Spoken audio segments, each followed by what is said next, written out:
Hi, I'm Dr. Stan Steindl, and today I'm terribly pleased to be speaking with Dr. Clodagh Dowling, who is a clinical psychologist and director of psychology at St. Patrick's Mental Health Service in Dublin, Ireland. A deeply compassionate and wise person, only equalled by her humility and sense of service. She now oversees and helps facilitate a vibrant array of CFT programs at St. Pat's. She's a clinician, researcher, trainer, and she's part of a wonderful team of CFT therapists doing amazing things in Ireland. I hope you enjoy being in session with my friend Dr. Clodagh Dowling.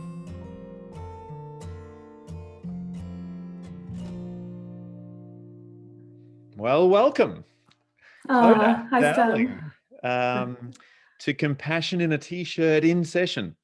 I am so pleased that you could join me for a conversation. I know that you're pretty busy at the moment, Yeah. so I Well, really thank you. I do appreciate that, and I think we've known each other for a number of years now. But yeah, I was so honoured a few years ago when you invited me to St. Pat's, and we ran the motivational interviewing workshop, and that was sort of all things motivation and ambivalence and compassion and yeah, it was a really it was quite a peak experience for me.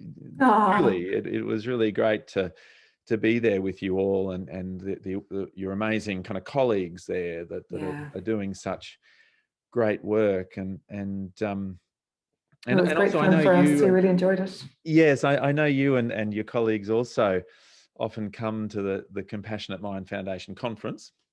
Yeah. And I always Annual remember outing. that there's always a buzz, like when you all arrive, that people are like, the Irish are here, the Irish are here. And so I think we feel like it's our second family. We love the community, and it's lots of learning, but it's lots of just soothe time, isn't it, and connection time. And I think we all really felt not seeing everybody properly this year or last year even. But yeah, no, it's definitely our annual event that we really, really enjoy. Mark out in our diaries a long time in advance. Yes. Yeah, there's so much joy and you guys really do bring a lot of joy. You and all of your colleagues there, and so but no, I agree, it's a wonderful time that we all get to have. But so yeah, I wondered whether we could just start, if you could sort of just tell us a little bit, I guess, about yourself and your work and maybe where it all fits in with you and in your life and so on, and maybe what's really kind of exciting you or interesting you a little bit at the moment. Yeah, what would you say to all that? Cool. Well, I guess it's hard to talk about me without talking about St. Pat's, and St. Patrick's Mental Health Service is where I work, and obviously that's in Dublin, in Ireland, and it's I think the biggest non-for-profit organisation in Ireland, and we love compassion there. We roll out a lot of compassion-focused interventions, and I think I've been doing so since 2014. So I guess part of what inspires me and my team is group work, and the joy of doing group work, the connection of doing group work. And I think in 2014, a couple of my colleagues, Katie Baird and Jennifer Gibson, saw Paul Gilbert speak and came running back to the department in the hospital saying, we've got to do this, we've got to do compassion-focused therapy. Wow. Yeah. So we had us all reading chapters of Paul's book for months. And I think from there, my just love for compassion and joy and wanting to teach it and learn more and help people on their journey, just inspired from my own journey and from my colleagues. And from training. So I think at the moment our general CFT team, so the group of psychologists who run the CFT program just for general transdiagnostic difficulties, they have done 30 groups, which I think is just amazing. 30 cohorts of groups, yes. Sorry, that's what I mean. Yeah, not 30 cycles of groups. So I think each group is about 18 sessions long. So to see their outcomes and to see the amount of clients in St. Pat's who are working on self-criticism and reducing shame, and then as you do that, of course, other symptoms of depression, anxiety are reducing. Just is amazing, and we do have a big wait list of clients wanting to do this group. So we'll need more psychologists and more groups to meet that need. But just to hear Claire Atkins, the clinical lead, talk about the group, and Rachel Egan, I think, who you know as well, that inspires all of us. And from the others bringing CFT to the hospital, myself and some of my colleagues then started thinking about how to bring compassion to people with eating difficulties. So I think you met my colleague Gillian Doyle. She's not with us at the moment, but myself and Gillian set up on the inpatient ward, where you've also helped us and worked with the team there, and Clara, just gentle compassion-focused therapy skills for people with severe eating difficulties. And since then, we've developed a bigger program with the help of Ken Goss, and we've delivered like a day program, half a day a week for 30 sessions for people with bulimia and anorexia and binge eating difficulties. And to see again how to keep developing the program and improving it and doing research and getting our clients' feedback. I think at the moment it's really peaked, that we're seeing people reduce a lot of their difficulties. And I suppose what inspires me is that at the time we're working a lot on eating and managing eating and including through meals, through snacks and bringing compassion.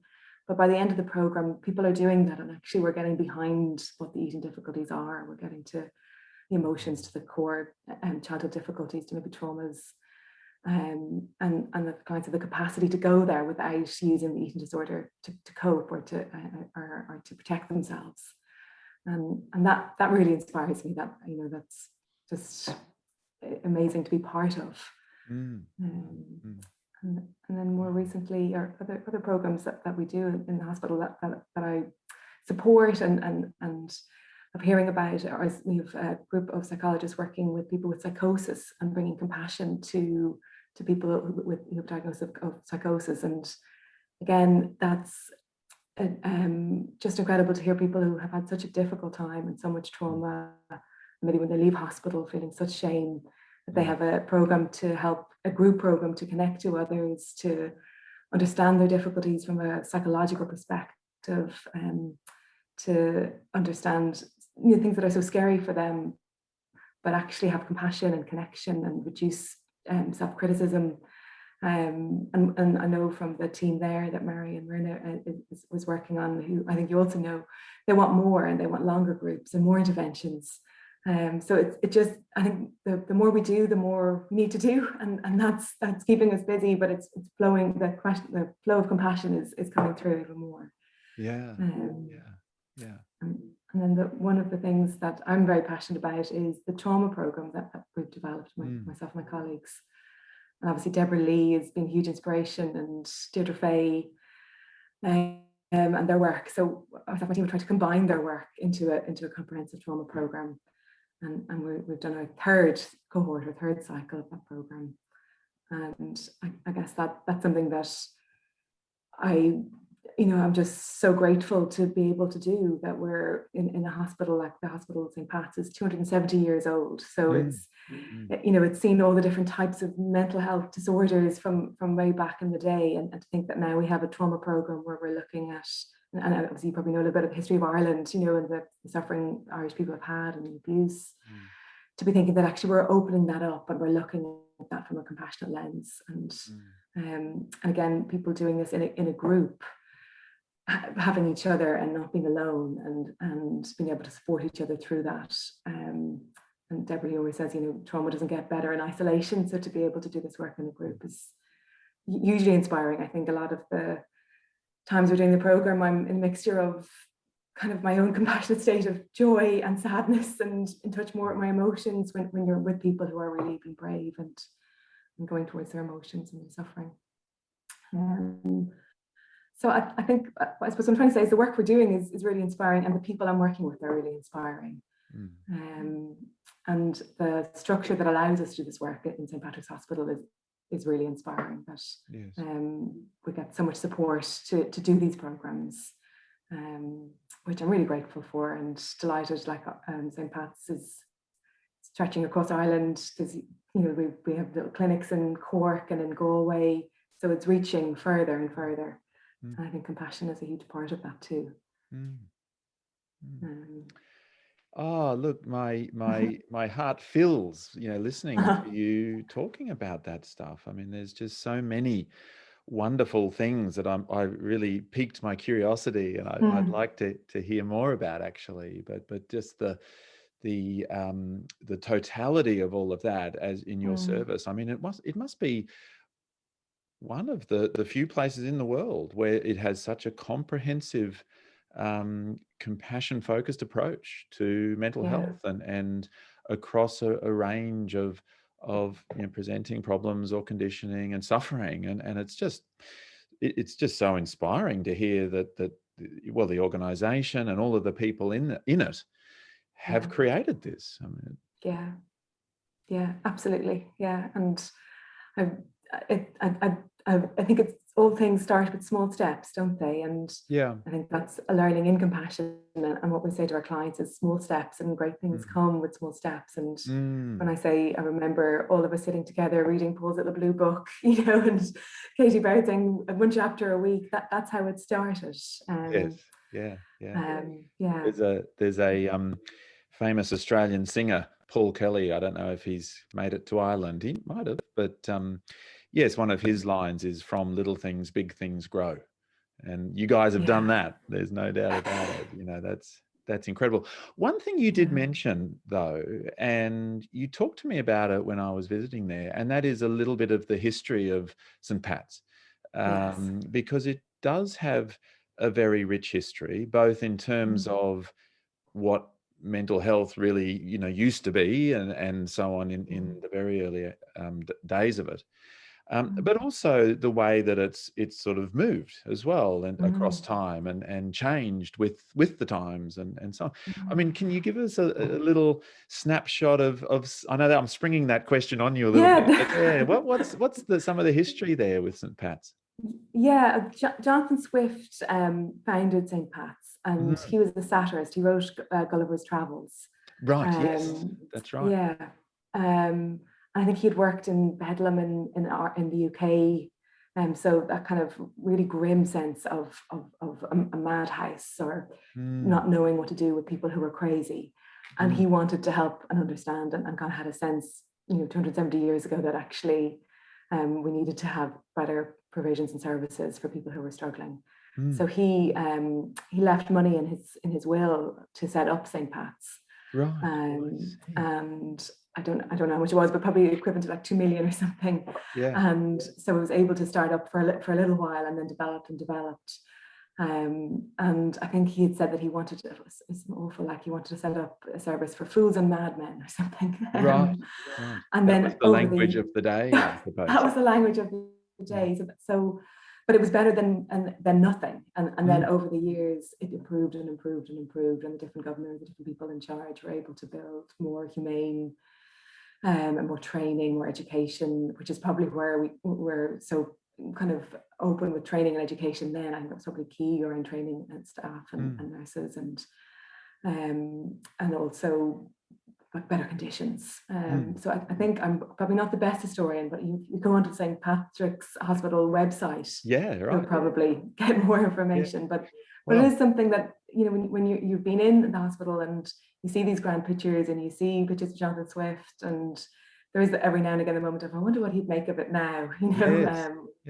Well, it does sound like the initial seed was coming from a compassionate motivation, really. Absolutely. I mean, it was seeing suffering, it was being aware of wanting to be helpful and finding a way of alleviating that suffering and wanting to do better.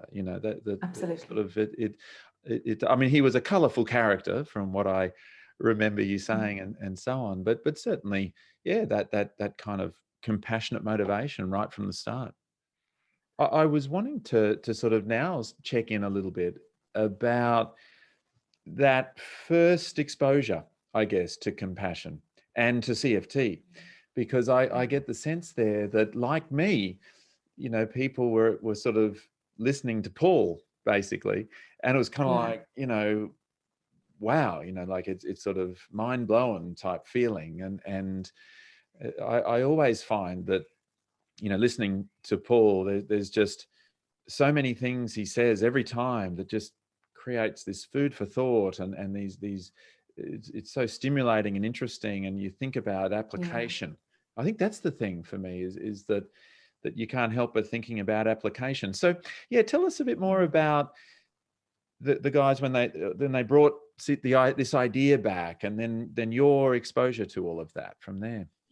Yeah, so the reading was amazing, and I was thinking I actually want to know more about this. So I went to a training with Paul, and I can't even remember what it was now, but I remember I was in some kind of minor conflict about something, and he was talking about being in conflict and about compassion. I was trying to get my head around compassion and how could I have compassion here in this situation? And he was saying, well, if you can't even find compassion when you're in conflict and you can't find compassion immediately, just have compassion for the fact that you're in the conflict and the other person's in the conflict. And that nobody got up in the morning to say, I really want to be in conflict today, know. And I remember that just penny dropped there, and I thought, wow, this is again, that idea of application, how you can apply compassion in so many ways. And it's not what you typically think it is when you hear the word compassion. It's much more, there's so much depth to it. So there was really that kind of almost just the experience of it, the being able to notice the kind of I don't know, maybe a slight block there almost, there was kind of a block that arose for you, but then just this slight sort of shift of perspective, and then the penny dropped, it kind of made sense. Yeah, and it's applying it to yourself, isn't it? It's learning how to be compassionate first. And I think that's the walking the walk is so important. When actually really working on compassion with a client, it's actually, do you live and breathe this? Do you apply it? Do you know your blocks? How do you stick with compassion when it's really hard? Because that's when it's compassion, isn't it? It's when it's hard to be compassionate is true compassion. How did you feel when this idea of the three flows came up, and this notion of being a clinician or a therapist, and being very compassionate towards others, and then sort of suddenly thinking, I have to allocate some of that to myself and so on. I mean, how did that land for you when it first came up? I have a really clear memory of that. When we were first running our CFT-E group, I think my colleague Gilly must have been away, and I was sick. And I was thinking, no way I can cancel this group. I can't let people down. I have to go to the group. I have to deliver it. So, I was quite sick. I had a really bad cough and cold. So up I went to work, delivered a group. Thought it was not great now. Nobody missed a group, and I was able to do that. And then later that day, I couldn't speak. My voice was gone because I should have been in bed minding myself. Yes. And I should have cancelled the group, because I'm delivering a compassion group, but actually I'm not showing compassion for myself by coming when I'm sick and being harmful to me. And then I had a spiral of shame. Who am I doing a compassion group for people with eating difficulties when I can't even be compassionate to myself? So eventually in supervision, I kind of was able to go, and hang on, can I have compassion for the part of me that was dutiful, that didn't want to let people down, and that maybe finds it hard to put myself first, and that's compassion. So instead of getting stuck in the spiral of, Jesus, I can't even do this, it was how to be gentle with, well, why didn't I? What was my intention? And actually, what in terms of my three circles, what is it that I need to work on? And I think that memory does stand to me when I amn't well, or when my colleagues aren't, and thinking, well, actually, we're all human, and we all have to model this for everybody. And actually, again, being self-compassionate isn't easy. It's not, most of us wouldn't take a day off easily, because we're committed, but it's also to be as committed to others, to ourselves too, in our own relationship with ourselves. So I think that's a real memory for me of layers. Of layers. Does that make sense to you? of layers, you Yeah, know. layers was exactly the word that was in my Yeah, mind. It's yeah, multi-layered, isn't it? Because first there's this moment of deciding, whether or not to run the group. And then there's this moment of self-criticism or even shame about having run the group and not being properly compassionate, even though it's a compassion group. And then there's another layer of being able to step back again and see that process unfolding and bringing kind of compassion in the end to all of it, and recognizing that we have certain urges, certain desires, thoughts and feelings, lots of them we'd rather not have, but we have them because we have tricky brains. yeah, And yeah, we do too, yeah, not just the people we're working with. yeah, yeah, yeah. And I think it reminds me of something we say in group, you know, when you reduce or take away your safety strategies, then you kind of realize what's going on behind that. And that's the compassion to sit with that. So for Mm, me to think, oh, what's going on behind my need to come in, even though I'm sick? mm, And if I wasn't to do that, what would I have to tolerate? You know, mm, what distress would I have to sit with around the thought of I've let people down? mm, And again, when we're working with people with eating difficulties, we're asking them to let go of their safety strategies, and mm, then asking them to sit with actually what is the pain behind that or the distress behind that. So if mm, I can't do that, or if we can't do that, or notice when we're not, because we can't do it perfectly all the time, mm, then there's something amiss. So I mhm, think running a group, I'm always learning, and it is really important to have an eye on my own blind spots, and for all of us to have good supervision, and that's again mhm. something as a psychology department we really value, is having another person there with us saying, well, what's going on there for you, and how can you separate that out from your clients? Mm. Yes, you can really see the qualities, the wisdom, the strength and courage, the commitment to being helpful, not harmful. All of those things Yeah. kind of weave through all of it. It weaves through perhaps the group and the content there and the processes we're working with others, but it weaves through our own self-reflection and deliberative practice almost, Yeah. really, and being able to it's almost a little professional personal bridge that happens there a little bit, isn't it? Even for the Mm. therapist who learns a Mm. thing or two about themselves. I do like Yeah. Paul's notion of mind awareness, Yeah. just that's sort of awareness and understanding of one's own mind. And he does that movement, doesn't he? He sort of goes, what's behind?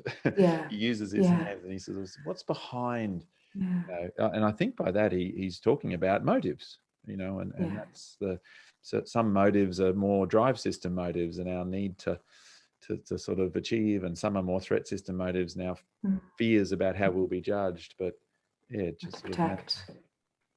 Yeah. Yeah.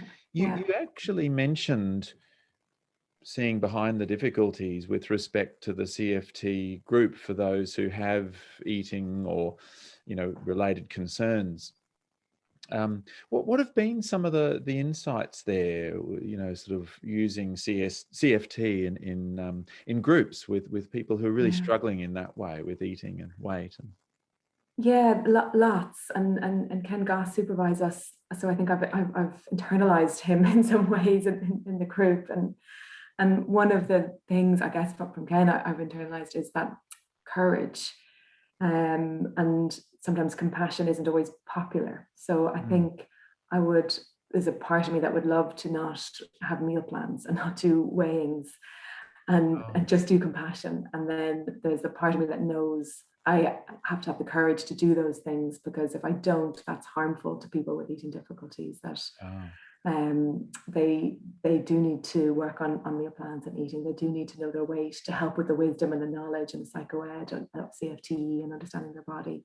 And mm-hmm. I think when, early on, when clients didn't want to be weighed, or when clients were really struggling with the meal plan, I could hear myself say, oh, but they're really working on the compassion skills, Mm, and kind of be like, but eating is compassionate. That's a compassionate behavior. mm, So having to work on, okay, I mightn't be very liked right now when I remind the group or a person about the biology part, but actually that's my intention, is to be helpful, not harmful. And if I didn't do that, this person's health would deteriorate, and mm, I wouldn't be doing my job. And I know that sounds easy to say, but it's been hard. But it's also, I think, then the client, what's wonderful is then if somebody in the group is really struggling with biology part, because myself and my team have modeled that, actually I hear the clients say that to each other. And I'm thinking, okay, I've, even though this has taken a bit out of me and this is really important, I think I'm even getting myself big, strong to say it, to then know that I'm modeling that for other group members who then can be wise and strong and say that to their group member. That group member is going to listen to it more from their group member than they are necessarily from me. And then that group member who was given that advice to somebody else, their time will come when they'll be struggling with the meal plan, and they'll actually have to take the flow of compassion from someone else. So that's been tough, just because it probably wasn't in a lot of my training that I did. It wasn't something that I was really comfortable with. And maybe again, there's my own blocks, part of wanting to be liked, or not wanting to upset somebody, and then bringing in the wisdom of actually, well, sometimes when you are being compassionate, it might be upsetting, but it's because you care enough to not worry about not being popular, that you care enough about the person, and you care enough about doing the right thing. So that's a big thing for me. That's a big thing, and I appreciate that. There's sort of almost, it can feel like sort of almost ethical dilemmas in a way, can't it, in those moments? What is the compassionate approach here, and what is really necessary, and for treatment and for well-being, and for being helpful rather than harmful. And it takes quite a bit of wise consideration to sort of think about that, and then strength and courage to follow through. And that idea that when you're working with someone with eating difficulties, you are taking they see you, and you are in some ways trying to take away something that they depend on all the time. And I don't know about you or I, but if it's something you really care about and I try to take it from you, you'd probably fight me, or cling on to it, or avoid me, or appease. So I think it's how to do that compassionately and collaboratively, so that it's not you taking something, it's the person kind of working on letting it go, and understanding and honoring what the disorder has done for them, but also maybe how the costs of it now. Especially when what we're taking is the thing that often helps them feel safe, or seek safety at least, and yes, that it sort of does help them to feel somewhat better in that shorter term, and yet we're suggesting that it should be sort of different somehow. And so it takes courage for the clinician to explore the kind of helpful rather than harmful, and then kind of approach the person in these ways. But it takes enormous courage for the person themselves, doesn't it, really, to think, gosh, absolutely, to be compassionate towards myself is to do something that's terribly, terribly scary. Scares the heck out of me, and it's unknown. I don't know what's going to show up. Yes, the courage there,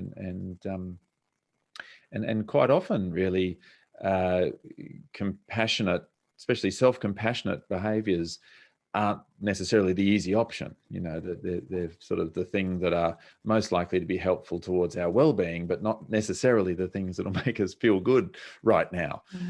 I've recently had to get my tax done, and that never feels good, but I knew it was good for me, sort of thing. It was almost self-compassionate to dedicate a weekend to doing that stuff, because of, but I know that's a silly example, but it's that sort of thing that people face. I know it, and it's that ambivalence that often people who come to CFT-E have. The costs of the difficulties outweigh the intended consequences, or the safety strategy, the functional safety strategy. But it's been there all my life, and I know I want to let it go, but actually I also don't. And it's working with the part that does, but also working with the part that doesn't, and what the meaning of it is for you, and how, as you said, how scared you might be without it.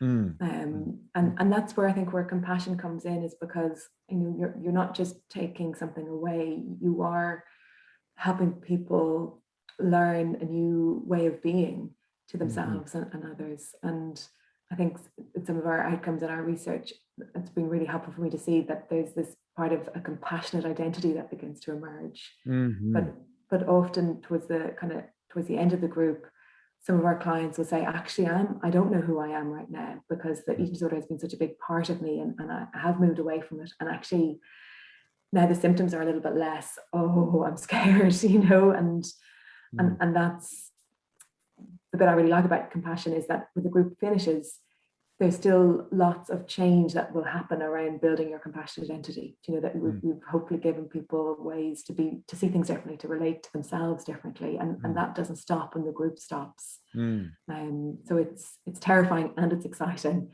And then Ken always says to us, and you can always say you can go back to the eating disorder if you wanted, but try this, and then you have a choice. But when the eating disorder is your strategy, you haven't had a choice. You've been in danger, and you respond in a way that's protective initially.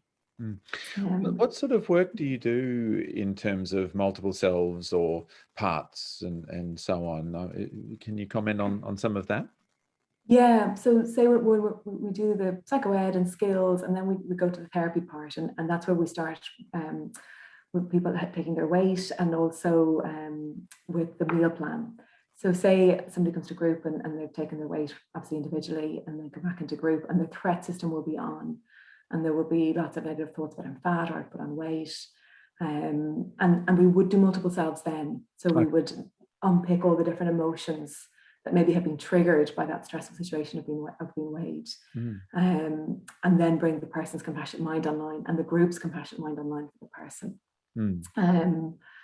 And in that, it does help to think about, it gives every part a voice. So it listens to actually what is the fear about gaining weight, but also what are the other emotions that maybe are coming up, and how do we bring compassion to that.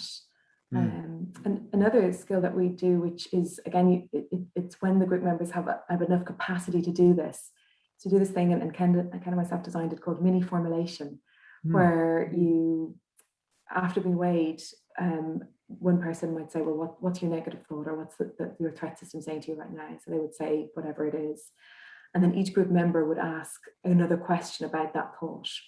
So it's almost like you're kind of thought laddering and getting behind the core threat belief.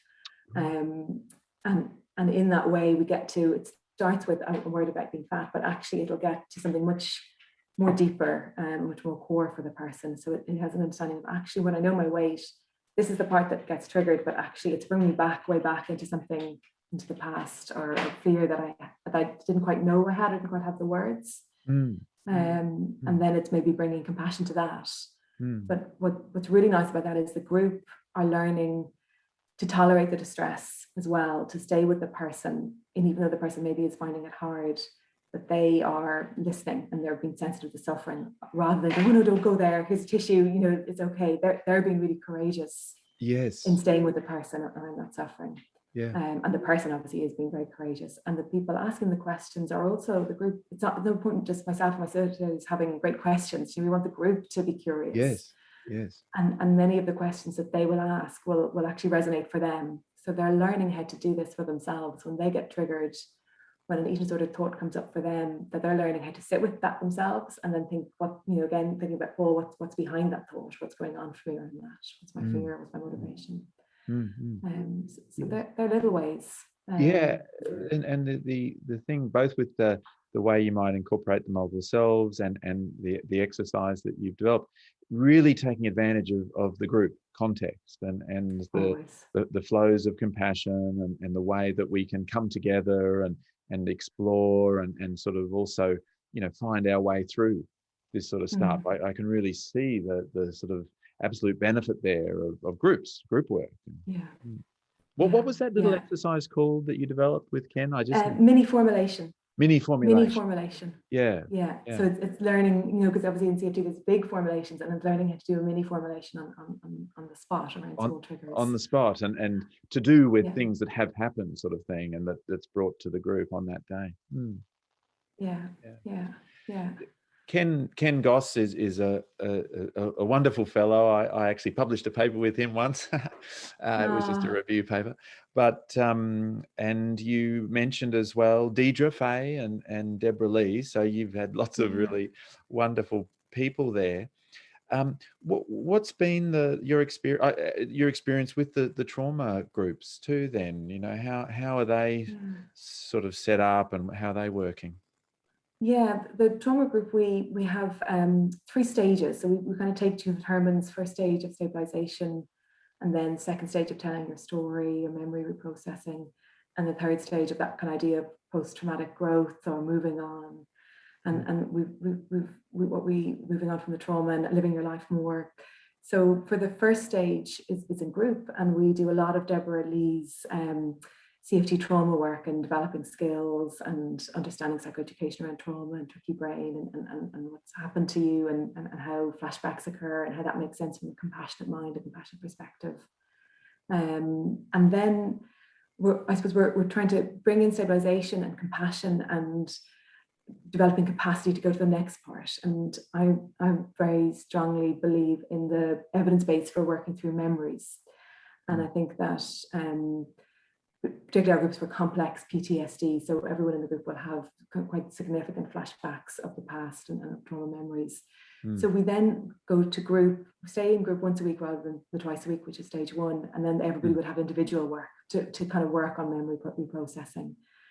And that's really hard. Again, that bit of tolerating stress for the clients. They're just, when we know from our measures, and similar with Deborah's measures, that stage two, the stress would be higher.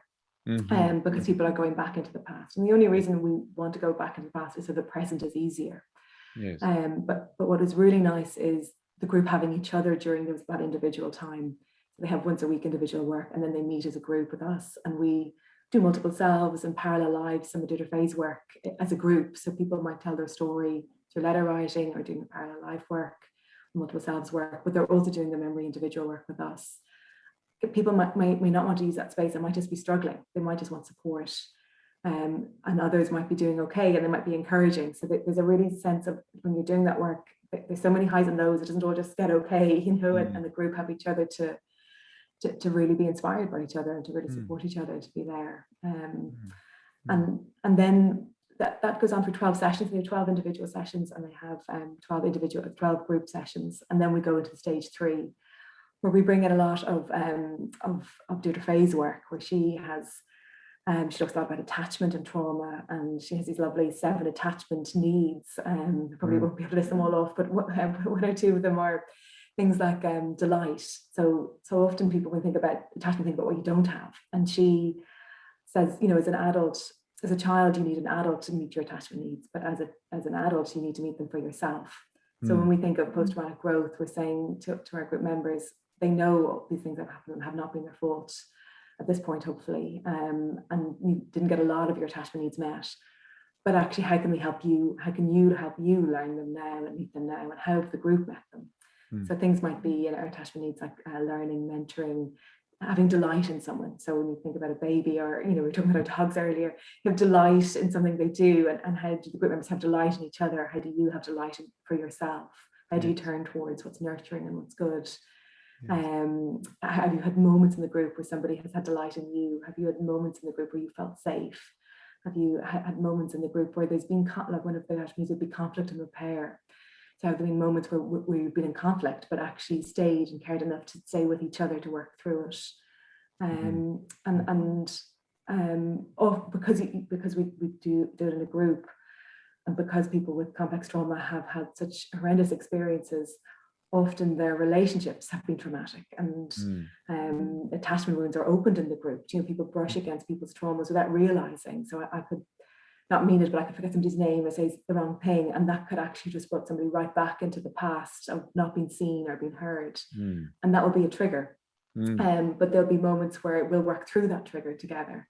And it's about really having in stage 3, just really remembering those moments, working with those moments, having new memories of actually repair, new memories of attachment needs being met, and then thinking about how do I go and meet those in my own relationships or in my life moving on. And one of the things that's really hard is the group ending, because people in the group maybe have never trusted other adults before and have begun to trust each other. So the ending brings up loss. And maybe our group is 34 sessions, and maybe it should be longer. And at the same time, we'll never be able to avoid the loss of it ending. And Deborah Lee always talks about how you can't, have you can't do trauma work without doing loss work. So grief and loss does come up in stage 3 as well. And again, we might use multiple selves and parallel lives to kind of figure out actually the loss is present, but what from the past is coming up for you as well. So I don't know if all that makes sense, but I can talk about the trauma group forever. Yes, exactly. I mean, that's amazing work, and you know, such a beautifully kind of gentle, gradual stepping through, you know, and also acknowledging and working with, you know, sort of setbacks or ruptures or other things that will occur along the way, but seeing those as just more opportunities to work with this stuff. And in a funny sort of a way, the 3 stages there sort of remind me too of Paul Gilbert's sort of idea of differentiation, integration, and transformation. You know, the way that we sort of you have the preparation and then the processing and then sort of trying to thrive from there. You know, it's and it sounds you know, sort of powerful, moving, you know, stuff. I can only imagine that you know, just one's own personal feelings bubble up, you know, and you know, with the distress tolerance piece that you mentioned there. In a lot of the work you're doing, it sounds key in terms of cultivating that compassionate mind with everyone, and distress tolerance being a little bit, you know, kind of front and center there. And we have a lovely team in both CFT and trauma. You know, we're myself and Tarity and my trauma colleague and our assistant Emma Maloney is amazing. The 3 of us have our consult and we support each other, and we have supervision, and you know, we are very close. You know, I think doing that work brings everybody very close. We're very close with the group. They're very close with each other. And of course it'll bring up things for us, so it's really important that we do have that external supervisor as well to be supportive and to help us see things that maybe we don't see. And it does, you know, I think compassion, it's really difficult for the clients and doing that work, and I think the connection in the group sustain each other, and I think then the connection as facilitators, as we have, also really sustains us in doing that work. And compassion, I think, you know, we talk about compassion a lot, about suffering, and you're saying that I'm saying a lot about distress tolerance, and it also is about flourishing, isn't it? And and that's why we're doing this, staying with the suffering, is so that we flourish, is so that people become the versions of them that they want to, and it's not too late. And I think there's sadness for what maybe hasn't happened, but there's also turning towards the goodness of what you have now and what you can build on. And I think that also sustains us. Turning towards the goodness. I like that phrase. I'll sort of meditate. It's Deirdre Faye's, it's not mine now. Okay. Deidre, yes. Deidre has her new book out, doesn't she? Or coming out very soon. She does. So that's going to be exciting as well. Can't wait. And you've mentioned a couple of times, you know, self-criticism and shame. It sounds like that's somewhat sort of, you know, ever present across these groups. That, you know, that's a big part of the work that CFT is doing there in groups. Absolutely, yeah, and I think you know, I was talking to Marion, who runs the Living Through a Psychosis program that's CFT based, and I think she, you know, really, when she talks about LTP, she really talks about how maybe the shame that comes up for people with psychosis, and maybe even after admissions, and having that group connection and being able to do a little bit of chair work, being able to use some of the skills and imagery work, not to move away from the distress, but actually to bring more of an understanding. And work with the critic and with the voices in a way that's compassionate and more helpful. I know in the general CFT, they do a lot of chair work, so they do a lot of interviewing the critic as well. And I think in the trauma group and the eating disorder group, shame is just there. It's just one of the, it's just a big block. And I know in the trauma group, we often talk about how people are carrying the shame of what's been done to them is not their shame. You know, that belongs to the person who harmed them, and I think working with that is difficult for everybody, but I think if we will get there. And then with eating difficulties, there's so much pressure in society around thinness and around how your body should be, That I think that competitive mindset in our society and the messages that we get can build lots of shame when we don't meet the mark of what we're expected to. So again, working with shame is key. And I think that's the argument for CFT, isn't it? In so many ways, it's so many different models aren't targeting shame and self-criticism in the same way that CFT is. Yes, yeah, and yet it's sort of universal and transdiagnostic and part of clinicians as well. I remember having a big chat to Paul about clinician shame, which was sort of a little bit what you were tapping into before as well, and I've certainly been there, and so it does seem, kind of key.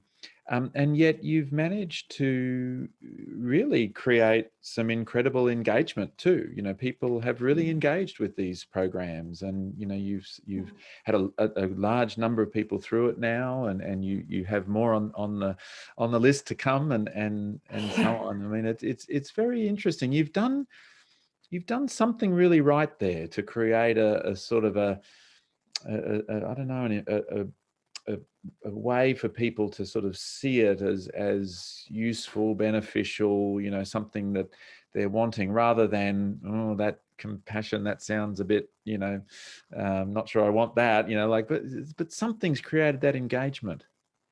Yeah, I guess one thing is groups, isn't it? That groups are harder, but people get closer, and shame reduces more in the groups. And then I always like the phrase of setting up compassion focused therapy.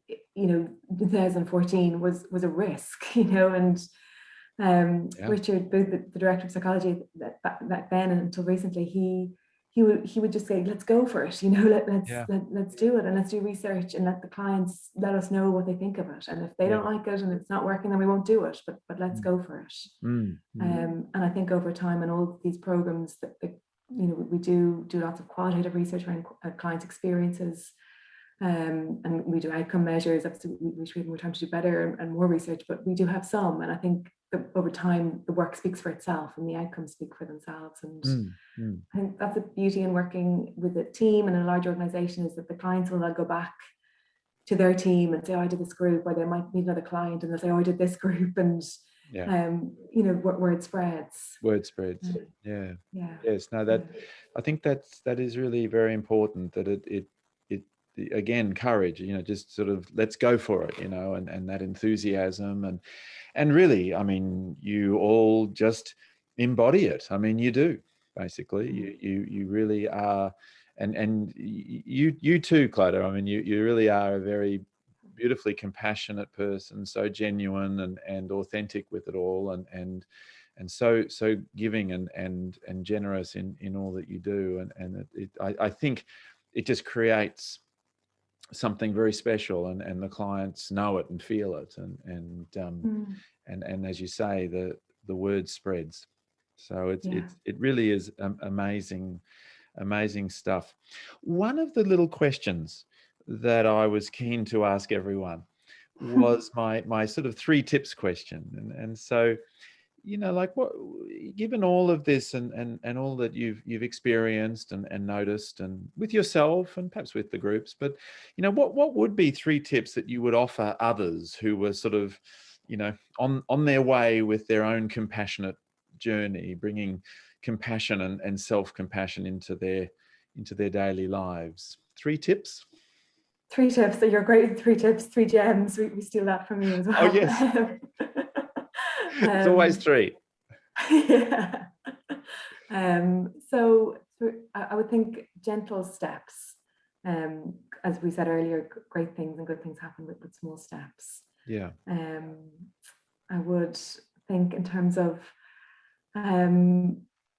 practices. That I think with CFT, it makes sense over time in ways that you can't imagine. So your insight of it builds.